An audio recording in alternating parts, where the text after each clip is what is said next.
طاقت جسمانی صلاحیت سے نہیں آتی، یہ ایک ناقابل تسخیر خواہش سے آتی ہے۔ کسی نیکی کو حقیر نہ سمجھو، یہاں تک کہ اپنے بھائی سے خوش مزاجی کے ساتھ پیش آؤ۔ جو شخص اپنے غصے پر قابو پا لے وہ ایک مضبوط دشمن کو فتح کر لیتا ہے۔ انسانوں میں سب سے طاقتور وہ ہے جو اپنے غصے کو قابو میں رکھے۔ جس کے پاس صحت ہے اس کے پاس امید ہے، اور جس کے پاس امید ہے اس کے پاس سب کچھ ہے۔ عظمت کا راستہ صبر، استقامت اور عاجزی سے ہموار ہوتا ہے۔ مہربانی ایمان کی علامت ہے، اور جس کے پاس رحم نہیں ہے وہ ایمان نہیں رکھتا۔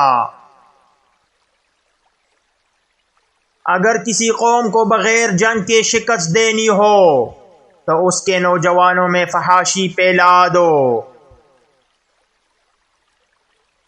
قوم کے شہیدوں اور مظلوم بیٹیوں کو بھول جانے والی قوم کی قسمت میں کفار کی غلامی لکھ دی جاتی ہے۔ ایک جاسوس پورے دشمن فوج کو شکست دے سکتا ہے، اور ایک غدار اپنی پوری قوم کو شکست کے ساتھ رسوا کر سکتا ہے۔ کسی قوم کو شکست نہیں دی جا سکتی جب تک کہ اس کے نوجوان بیدار ہوں۔ اسلام کی عظمت دیکھنی ہے تو دوست اور دشمن کو پہچاننا سیکھو۔ مجھے یہ نظر آ رہا ہے کہ دشمن ملت اسلامیہ میں غدار پیدا کرتا رہے گا۔